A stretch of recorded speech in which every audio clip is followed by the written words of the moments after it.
सुशील सिंघल जी x diplomat हमारे साथ हैं। सुशील सिंघल जी, लेकिन सवाल यह है कि अगर भ्रष्टाचार की वजह से जेनजीज का आंदोलन इस हिंसा पर उतारू हो गया तो काठमांडू का हिल्टन होटल क्यों फूंक दिया, वहां की ऐतिहासिक धरोहरों को वो क्यों फूंक रहे हैं, इस तरीके का काम क्यों कर रहे हैं? मैं जिस तरीके से खेमनाथ आचार्य कह रहे हैं कि कोई अराजक तत्व भी इसमें बीच में आ गए, क्या इस आशंका से इनकार कर सकते हैं आप?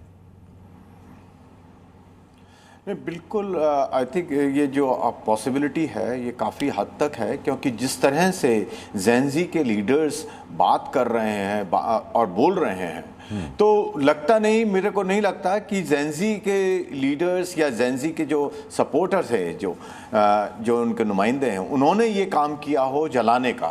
एक जब पहले रोज़ गुस्सा था, जब जिस तरह से पुलिस कार्रवाई हुई और पुलिस ने डायरेक्टली उनके ऊपर अटैक किया। अभी तक खैर ये साफ नहीं हो पाया कि किसने ये आदेश दिया था। जब इंक्वायरी होगी तो पता लगेगा मेरे ख्याल से।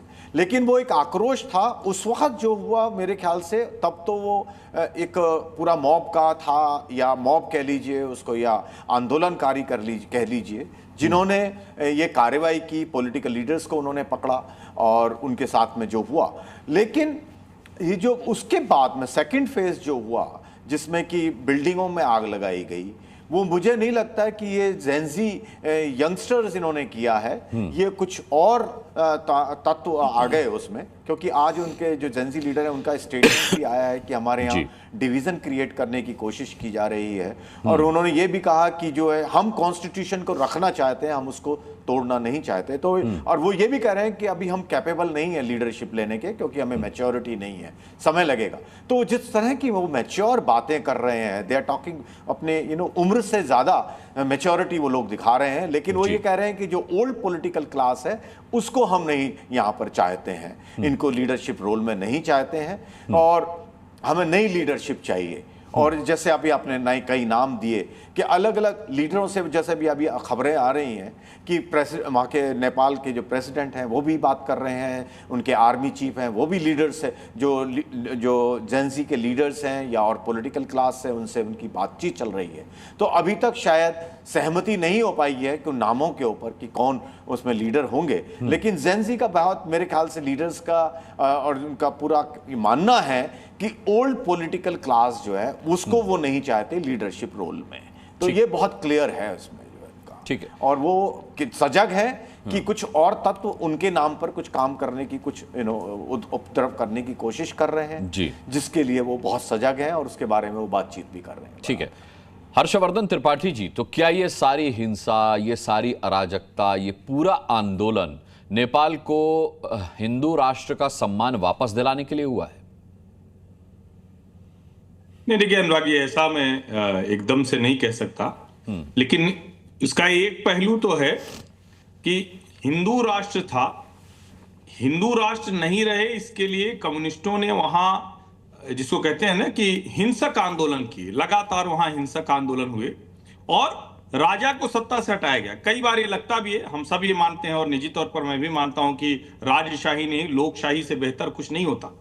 लेकिन अगर लोकशाही में कम्युनिस्ट सत्ता में होते हैं तो किसी देश का क्या हाल होता है, उसके लिए चाइना और कोरिया जाने की अब जरूरत नहीं पड़ेगी। नॉर्थ कोरिया, बगल का हमारा नेपाल जो एक हिंदू देश था, तो क्या स्थिति थी, और जब ये फ्रॉड सेकुलरिज्म वहां हावी हो गया, कम्युनिस्ट कंट्री हो गई, तो क्या हुआ? कम्युनिस्ट पार्टियां और जो नेपाली कांग्रेस, इन दोनों ने जिस तरह से सरकारें चलाई पिछले कुछ वर्षों में, आपस में अदल बदल कर सरकार चलती रही। यानी चलो कोई बात नहीं, मिली जुली सरकार चला लेंगे, अच्छा चलो कोई बात नहीं, तीसरे नंबर वाली पार्टी सरकार चला लेगी, अच्छा चलो कोई बात नहीं, प्रधानमंत्री 1.5 साल के लिए तुम बन जाओ, 1.5 साल के लिए हम बन जाएंगे।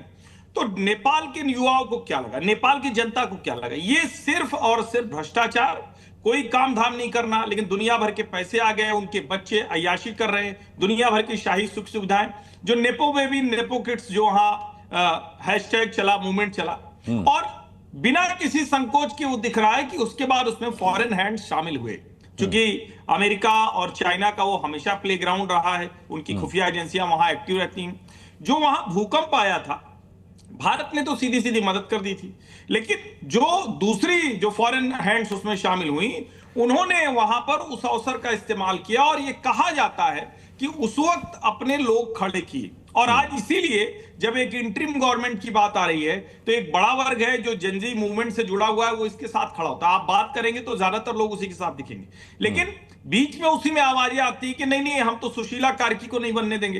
क्यों नहीं बनने देंगे? क्योंकि उनका बीएचयू से वो पढ़ी हैं, यहां उनका अपना रिश्ता है, उनसे बात करिए तो वो जो कुछ अभी तक उनका बयान आया कि भारत तो हमारे लिए घर जैसा है और भारतीयों के लिए नेपाल घर जैसा है, तो जो वो हिंदू रूट्स हैं, हिंदू संस्कृति है, हिंदू विरासत है, उसको काटने की कोशिश है। और मैं फिर कह रहा हूं, कम्युनिस्ट रिजीम का ज्यादातर अंत तानाशाही में होता है और उनके खिलाफ जो खड़े होते हैं वो अल्ट्रा कम्युनिस्ट होते हैं, जो हिंसा आप देखिए ना। वरना भला कौन जेनजी अगर मूवमेंट है तो कौन अपने देश के सारी संपत्तियां खराब करेगा? उनको पता लगा कि हिल्टन में शायद ओली जी का हिस्सा है तो चले गए हिल्टन जलाने।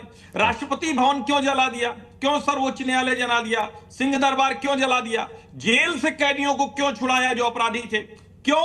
मतलब चुन चुन कर उन्होंने हमला किया, पूर्व प्रधानमंत्री, विपक्ष के नेताओं को मारा, एक पूर्व प्रधानमंत्री की पत्नी को जला दिया। ये अराजक लोग इसमें शामिल हुए, जो आमतौर पर होता ही है। लेकिन मेरा मानना है कि नेपाल के नौजवानों की जो इच्छा है उसका सम्मान होना चाहिए और नेपाल के नौजवानों को भी तय करना पड़ेगा कि गवर्नमेंट इंटरिम बनाइए, चुनाव कराइए, चुनाव से सत्ता परिवर्तन जो होना है वही सही रास्ता है। ठीक है। जी न्यूज़।